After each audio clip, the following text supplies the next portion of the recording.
Salam sejahtera bagi kita sekalian. Kita jumpa lagi dalam program renungan pada sore hari ini.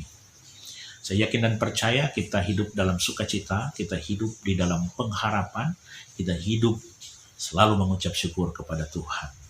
Sebelum kita melanjutkan dengan renungan kita yang berjudul Hari Tuhan, mari kita nyanyikan satu pujian, Ada Pertemuan di Udara.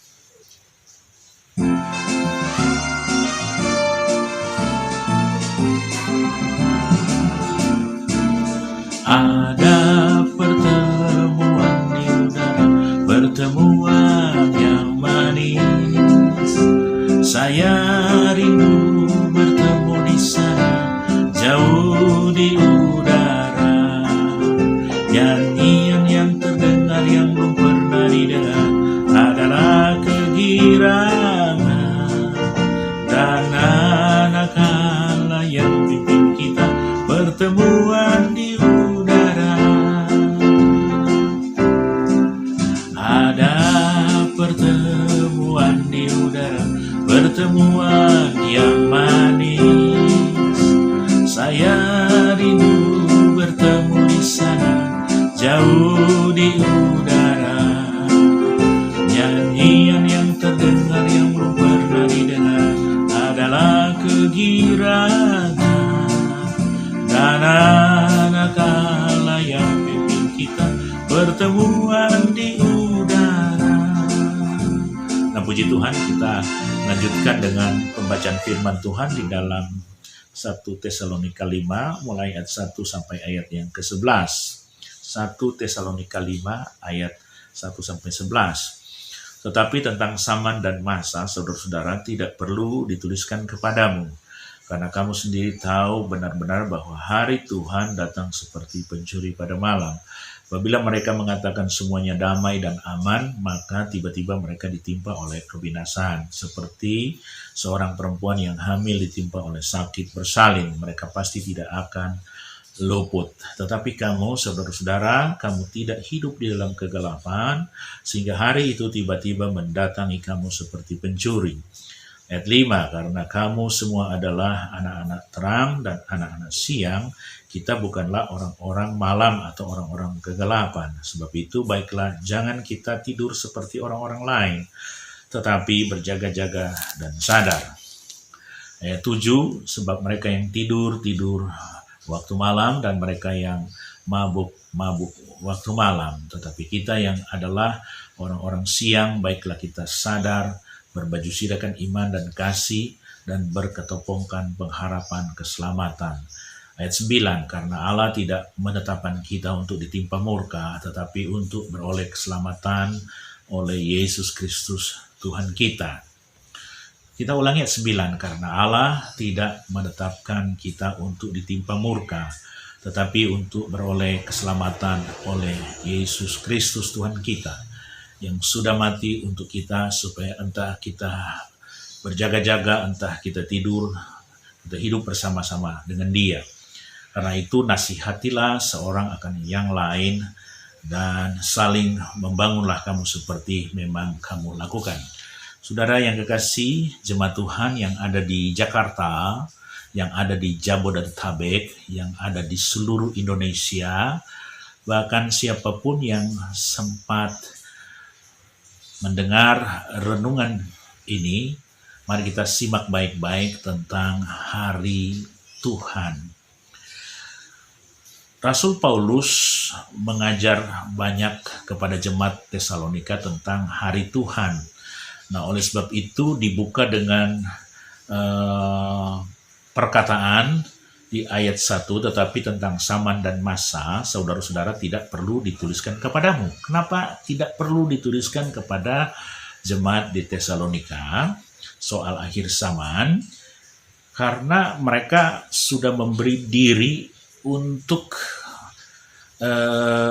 berulang-ulang mendengar penjelasan dari Rasul Paulus tentang hari Tuhan. Ayat 2, karena kamu sendiri tahu benar-benar bahwa hari Tuhan datang seperti pencuri pada malam. Jadi jemaat ini tahu benar-benar.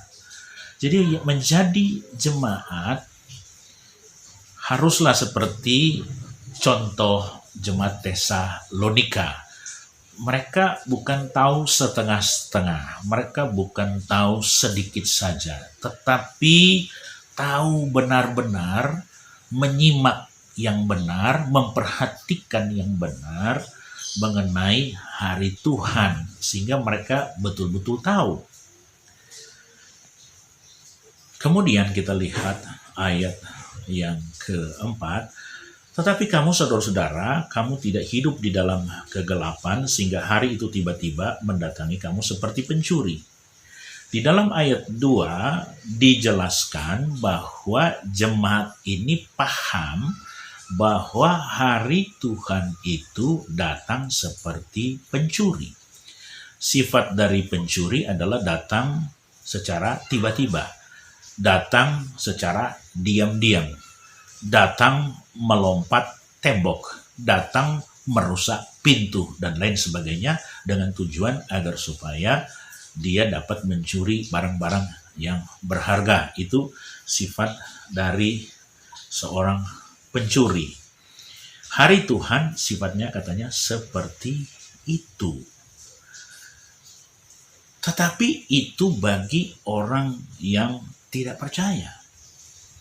Bagi orang yang tidak paham dengan firman Tuhan, seperti di dalam ayat yang keempat, tetapi kamu saudara-saudara, kamu tidak hidup dalam kegelapan sehingga hari itu tiba-tiba mendatangi kamu seperti pencuri. Nah, kalau orang yang tidak hidup dalam kegelapan, seperti apa itu?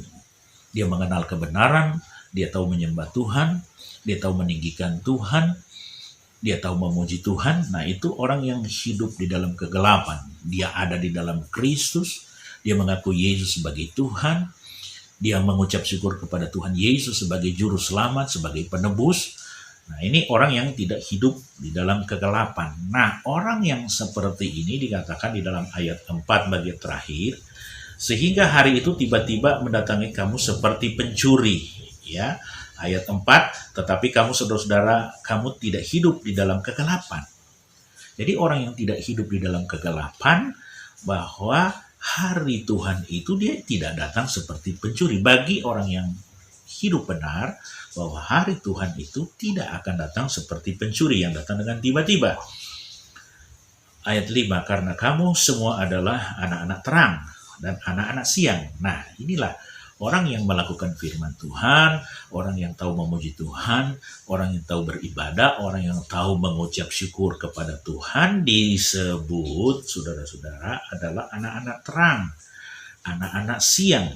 Kita bukanlah orang-orang malam atau orang-orang kegelapan. Nah, orang-orang malam, orang-orang kegelapan, anggap enteng dengan ibadah, tidak mau berada di dalam Tuhan, tidak mau dibimbing oleh Tuhan, tidak mau menerima Yesus sebagai Tuhan, tidak mengakui penebusan Tuhan. Ini orang-orang yang berada di dalam kegelapan. Nah, jelas orang-orang yang berada dalam kegelapan, hari Tuhan itu adalah kegelapan bagi mereka. Hari Tuhan itu bahaya bagi mereka. Hari Tuhan itu bencana besar bagi mereka. Hari Tuhan itu, kata kitab Yoel, itu dahsyat, itu kegelapan, itu kengerian. Siapapun tidak bisa luput, termasuk pahlawan tidak akan luput dari hari Tuhan itu. Tetapi beda dengan orang percaya, ya. Ayat 6, sebab itu baiklah jangan kita tidur seperti orang-orang lain, tetapi berjaga-jaga dan sadar. Ya, jadi orang yang tertidur, yaitu orang yang tidak mau tahu tentang Tuhan, orang yang tidak mau melakukan kebenaran. Tetapi bagi orang yang sadar, orang yang taat, orang yang setia kepada Tuhan, disebut orang-orang yang tidak tidur, ya. Kemudian dikatakan lagi, tetapi kita yang adalah orang-orang siang, ayat 8, baiklah kita sadar, berbaju sirahkan iman. Nah, bagi kita yang sadar, berbaju sirahkan iman, tetap beriman kepada Tuhan, kasih, berketopongkan pengharapan keselamatan. Nah, ayat 9, ini di pihak Allah, tentang orang-orang percaya. Karena Allah tidak menetapkan kita untuk ditimpa murka, tetapi untuk beroleh keselamatan oleh Yesus Kristus Tuhan kita. Ini jadi rancangan Allah bagi kita, tidak untuk ditimpa dengan murka. Itu luar biasa sekali ya. Apapun yang terjadi, Tuhan punya target bahwa orang percaya tidak ditimpa oleh murka Allah. Yang sudah mati, ayat 10, untuk kita, supaya entah kita berjaga-jaga, entah kita tidur, kita hidup bersama-sama dengan Dia. Karena itu nasihatkanlah seorang akan yang lain dan saling membangunlah kamu seperti yang memang kamu lakukan. Nah, oleh sebab itu sebagai orang-orang terang, kita menasihati satu dengan yang lain, kita menguatkan orang-orang, teman-teman kita yang sudah lemah, kita doakan, kita bimbing, kita arahkan supaya mereka kuat di dalam Tuhan. Nah, saudara-saudara, bagi kita bahwa hari Tuhan itu hari besar dan mulia. Dia tidak akan datang seperti pencuri. Tetapi bagi orang lain, bagi mereka yang tidak menghargai Tuhan, tidak mau beribadah kepada Tuhan, tidak mau kenal Tuhan, hari itu adalah hari yang dahsyat, hari yang sangat hebat. Tetapi bagi kita dikatakan di sini, kita adalah orang-orang yang hidup dalam terang, orang-orang siang. Kita bukanlah orang-orang malam atau kegelapan. Sebab itu, baiklah jangan kita tidur seperti orang-orang lain. Nah, oleh sebab itu, kalau ini dikatakan kita adalah orang-orang siang, orang-orang terang, jangan tidur. Artinya kita tetap tiap-tiap hari harus beribadah kepada Tuhan, harus memuji Tuhan, harus membesarkan Tuhan, dan harus taat dengan firman Tuhan. Nah, oleh sebab itu, saudara-saudara, target Tuhan bahwa di akhir zaman ini, Tuhan tidak menetapkan orang percaya untuk ditimpa dengan murka hari Tuhan yang dahsyat itu. Tetapi biar kita berjaga-jaga, biar kita tetap sadar dalam hal ini, kita selalu beribadah kepada Tuhan, berhubungan baik dengan Tuhan, selalu meninggikan Tuhan, selalu ingat kepada, bersyukur kepada, memuliakan Tuhan. Oleh sebab itu kita disebut orang-orang terang. Nah, kalau disebut orang-orang terang tidak hidup di dalam kegelapan, maka hari Tuhan itu tidak datang seperti pencuri. Karena kita akan mengerti, hamba-hamba Tuhan akan menjelaskan tentang hari Tuhan. Apa-apa yang akan terjadi sebelum Yesus datang pada kali yang kedua. Kita mengerti persis sehingga kita bukanlah orang-orang yang tertidur dan hari Tuhan itu tidak datang seperti pencuri bagi kita.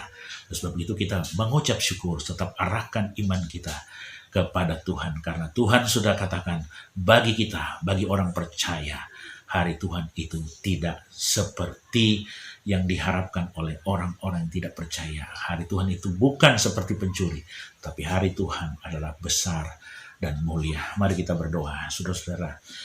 Kita renungkan firman Tuhan. Kita berdoa. Terima kasih Tuhan. Kami sudah dengar firman Tuhan. Hari Tuhan itu seperti pencuri bagi orang lain. Tetapi bagi kami Tuhan, hari Tuhan itu besar dan mulia. Hari Tuhan itu indah bagi kami ya Tuhan. Bagi yang mendengarkan Tuhan, mari Tuhan selalu menaruh Tuhan Yesus, percaya kepada Tuhan, selalu umat Tuhan menyimak dengan saksama tentang firman Tuhan. Terima kasih Tuhan, terima kasih. Kau tolong jemaat Tuhan yang lelah, yang berbeban berat, Tuhan jamah dengan kuat kuasa Tuhan. Memberikan jalan keluar bagi yang Tuhan butuh pertolongan dan bimbingan Tuhan. Terima kasih Tuhan. Ini yang menjadi doa kami ya Tuhan. Engkau menolong semua jemaat yang ada di Jakarta, Jabodetabek, seluruh Indonesia, dimanapun mereka sempat mendengar program ini. Tuhan berkati. Dalam nama Yesus, haleluya. Amin.